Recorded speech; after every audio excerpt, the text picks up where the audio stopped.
ମାନେ ଲୋକନାଥ ପଣ୍ଡା आज आमर बर्तमान सरकार जो नुआ नूतन नियम प्रणयन कले आम गोटे 14.99 आमर थिला लास्ट लिमिट थिला 14.99 थिला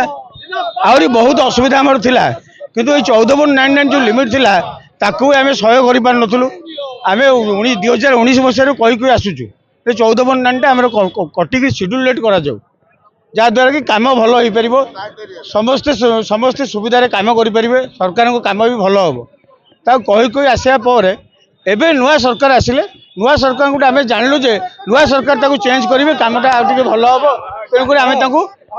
जनईलु आप्लिकेसन देकी जनईलु या हो 14.99 उठिकी शेड्यूल डेट करा किंतु सी कौन कले आम बहुत कहया 14.99 उठा परिवर्ते 14.99 उठेदेले किंतु अनलिमिटेड करदे जी जिते लेस रे पकई पार बर्तमान तार अवस्था एभली शोचनीय होगलानी जे कंट्राक्टर 58% 60% लेस रे पकाउछन जहाँद्वारा कि कम टोटाल करहब ना जदि हम बहुत निम्नमान कम हम सरकार एप्रति दृष्टि ना आम सरकार को माने विनीत अनुरोध करुँ सरकार को बहुत अनुरोध करुँ सरकार आमर 14.99 को 14.99 तो उठे दी आमको सेटा को शेड्यूल डेट कर दिंतु शेड्यूल डेट करदे कम भल हम समस्ते कम खुशी करेंगे सरकार को कम भल हम एत जो लेस रे पड़ी बर्तमान कम निम्नमान हम कंट्राक्टर जातिटा बर्तमान विलुप्त होगा बसगला आउ कंट्राक्टर लाइसेंस समस्त सरेंडर करदे मैंने कंट्राक्ट आउ कहीं करें ना तेणुक सरकार को आम महाप्रभु पाक आज एथि महाप्रभु पाक आसु प्रथम दिन आज काली आमर 20 तारीख आज सुधा भी सरकार न बुझे काली आमर ऑल ओडिशा कंट्राक्टर एसोसिएशन तरफ भुवनेश्वर में विराट सारा राज्य आंदोलन हम किंतु आज आम महाप्रभु पाक निवेदन करने आसु महाप्रभु आमर सहाय हूँ महाप्रभु सरकार कंठे बसतु सरकार हाथ जोड़ी कहूँ सरकार 14.99 बंद कर शेड्यूल डेट कर दिंतु समस्ते खुशी रे सब कंट्राक्टर परिवार चलो ओडिशा सारा सुना हो सब कम ठीक हम मुझे प्रफुल्ल चंद्र पंडा पुरी जिला ठिकादार महासंघर साधारण संपादक आमे जानिचे गत 24 वर्ष भितर कंट्राक्टर जो समस्या थिला विगत सरकार आमको जो हैरान न करथिले एबे जो नुआ सरकार आसला मात्र 2 वर्ष भितर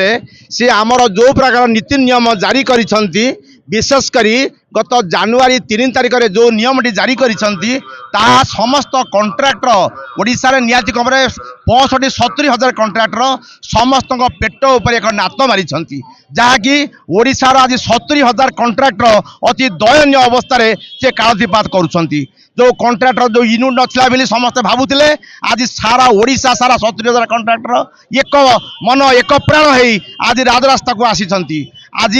आसंता काली भुवनेश्वर रे 20 हजार कंट्राक्टर 20 तारिख में 20 हजार कंट्राक्टर एकत्रित हेबे एवं तांकर न्याय्य दाबी से उपस्थापना करेंगे आज आम जो पुरी की आसीचु ये आम आसीचु आज जो स्वयं प्रभु जगन्नाथ जहाँकि सारा विश्वर देवता तांको पाखे आम शरण पशा को आसुचु आम शरण पशिबू दीप लगेबू मन आसबू सरकार कंठे जहाँ पंडा बाबू कहले सरकार कंठे जगन्नाथ विजय करंतु सी आमर जो 9 दफा दाबी आम देचु से दाबी गुड़िक किपरि पूर्ण हम सी हूँ आम सब बड़ कथा विशेष करी जो 14.99 जो बॉर्डर लाइन थिला गोटे कंट्राक्टर टेंडर सीमा ताको मन भी से माने कौन करछंती ना संपूर्ण उच्छेद करछंती ता द्वारा कौन है कंट्राक्ट माने टेंडर लेस करी 57-58 ठू आउरी उपरକୁ भी गलेनी ता द्वारा आज ओडिशा रे जहाँ काम होउची सब निम्नमानर काम हम समस्त अनुताप करेंगे परवर्ती समय से दृष्टि आम सरकार को चेतक आसु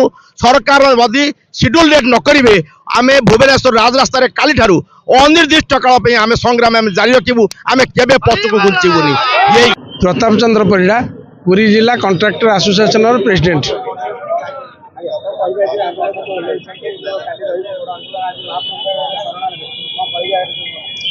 आमर आसंता काली राज्यव्यापी आंदोलन होगापाई राज्य स्तर में स्थिरीकृत कराई तार कारण होची जे आमर सरकारंकर वैमूत्र मनोभाव जे आमर ठेकादार संस्था प्रति बहुत कुठारघात करा जाइछि समस्त मंत्री सेक्रेटरी समस्त को चिट्ठी द्वारा आम पुरी जिला जनइला परे भी तार कौन कार्य न होबारु आमे राज्यव्यापी आंदोलन करिया भाई स्थिर करिछु आजिर ये पुरी जगन्नाथ धामरू प्रथमे भगवान आज्ञा नहीं कि काली किभली भाव में आमर साफल्य मंडित हम आमर आंदोलन आमे से भगवान के पाखे प्रार्थना करूँ दीप प्रज्वलन करूँ आसंता काली ठारू आंदोलन जारी रहिबो।